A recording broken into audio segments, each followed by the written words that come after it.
ছেলেটি সমুদ্রের পাড়ে একটা বড় ডিম খুঁজে পায়, আর যখন সে ডিমটা স্পর্শ করে তখন হঠাৎ ডিমের ভেতর নাড়াচাড়া শুরু হয়। ছেলেটি দ্রুত তার বান্ধবীকে ডেকে আনে। ডিমটা দেখতেই মেয়েটা অনেক খুশি হয়ে যায়। দেখতে দেখতে ডিম থেকে একটা ছোট্ট কচ্ছপ বাইরে বের হয়ে আসে, যেটা কিছুক্ষণের মধ্যেই অনেক গুণ বড় হয়ে যায়।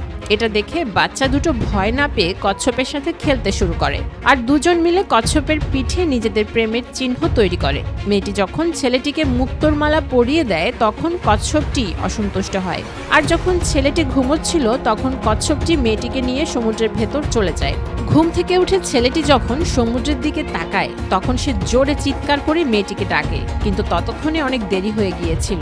কচ্ছপটি মেয়েটিকে নিয়ে চলে গিয়েছিল, আর ছেলেটির দেখা ছাড়া কিছুই করার ছিল না। 15 বছর পরেও ছেলেটি রোজ সমুদ্রের কিনারে এসে সবকিছু খুঁটিয়ে দেখত, শুধুমাত্র এই আশায় যে সে মেয়েটাকে খুঁজে পাবে। ছেলেটির বিশ্বাস ছিল মেয়েটি এই সমুদ্রের আশেপাশেই আছে, কিন্তু সে সবসময় খালি হাতে ফিরত। একদিন সে তার বন্ধুর সাথে সমুদ্রে মাছ ধরতে যায়।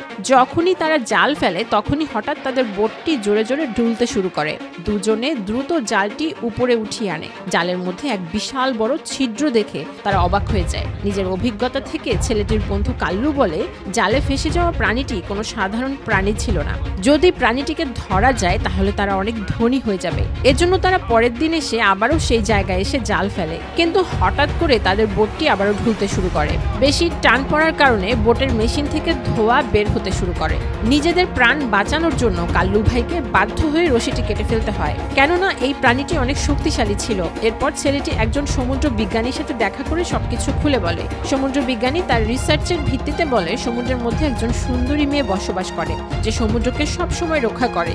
যদি কেউ সমুদ্রের ক্ষতি করতে চায় তাহলে মেয়েটি সে লোককে ধরে সমুদ্রে ডুবিয়ে দেয়। পরের দিন এগুলো সব সে তার বন্ধু কাল্লুকে গিয়ে বলে। এরপর তারা দুজন মিলে একটা শক্তিশালী অস্ত্র তৈরি করে, যেটা এই রহস্যময় প্রাণীকে ধরতে সাহায্য করবে। শক্তিশালী অস্ত্র নিয়ে পরের দিন দুজনে আবারও সমুদ্রে আসে। এরপর কাল্লু শক্তিশালী অস্ত্র নিয়ে অক্সিজেন ট্যাঙ্ক পরে সমুদ্রে ঝাঁপ দেয়। পানির ভেতর লক্ষ্য খুঁজে পেতেই কাল্লু অস্ত্রটি চালিয়ে দেয়, কিন্তু সমুদ্র এত অন্ধকার ছিল যে কাল্লু মনে করে তার নিশানা ভুল হয়েছে।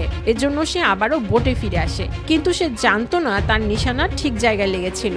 আর যখন দুজন বাড়ি ফিরে যায় তখনই তারা সমুদ্রের মাঝ থেকে অদ্ভুত কিছু একটা তাদের দিকে এগিয়ে আসতে দেখে। যখন তারা খেয়াল করে দেখে তখন তারা বুঝতে পারে এটা সেই বিশাল কচ্ছপ যেটার খোঁজ তারা করছিল।